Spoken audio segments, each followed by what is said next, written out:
starts now. Good afternoon, everyone. I'm Tram Mai. I'm Troy Hayden, and we start with breaking news. A deadly shooting at a North Phoenix apartment complex involving a Phoenix police officer. This was the scene in the parking lot of the Wicker Tree apartment complex, which is just south of the Loop 101 on 23rd Avenue. 12 News journalist Sean Rice, he's been there since those shots rang out. And Sean, what are police saying happened? Hey there, Tram and Troy. Information has really been limited all morning and afternoon long, and that's really for one reason. It's because the DEA, the Drug Enforcement Administration, is involved. They're the lead agency. They were involved in this officer-involved shooting. I'll give you an idea of what the scene looks like right now. Still a very large police presence. This is inside an apartment complex. It's called The Place at Wicker Tree. We see a lot of police vehicles here, some marked, some unmarked. What the DEA has told us is that they were here in this area this morning conducting what they call a narcotics investigation, some type of drug investigation.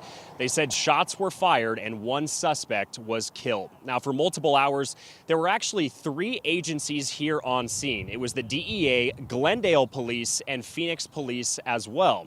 The police presence was huge, quite frankly, with over a dozen marked and unmarked cars lining the side of 23rd Avenue here in North Phoenix. Right now, the DEA is being very tight-lipped on what exactly led to those shots being fired.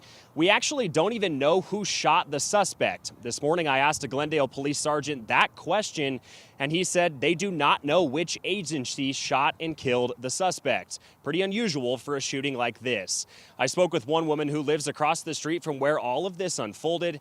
She said it's certainly not every day that this amount of police officers descended upon her area. Take a listen.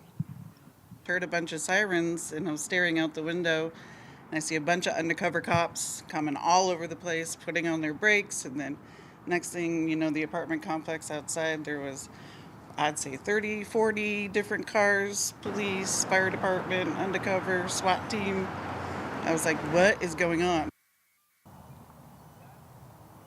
Now, Glendale police say no law enforcement officers were injured in this shooting, and the DEA tells me the scene is now secure. They also say there is no ongoing danger to the surrounding community. So, of course, guys, there are still a lot of unanswered questions about what exactly unfolded here behind me. In my experience covering these shootings with the DEA being involved, that is not uncommon. They typically keep details on exactly what happened in any type of officer-involved shooting pretty close to the vest for, I'd say, multiple months before any sort of conclusion is reached. I'm live in North Phoenix. Sean Rice, 12 News. Have to get information out of the feds sometimes, for sure. But for people living in that area, Sean, it looks like this presence is going to be out there for a while, affecting traffic in that complex. Well, Troy, the good news is 23rd Avenue, it's a pretty heavily trafficked area just south of the Loop 101. If people are getting off the freeway, it's completely open. So there's no sort of traffic congestion here in this area, despite the large law enforcement presence. If anybody is watching us and they do live at this Wicker Tree apartment complex, if you're on the southmost side of the complex, I'd say it's pretty difficult to get in and out of your apartment there. But other than that, no major traffic impacts. All right, Sean, thank you so much for that. Well, it's a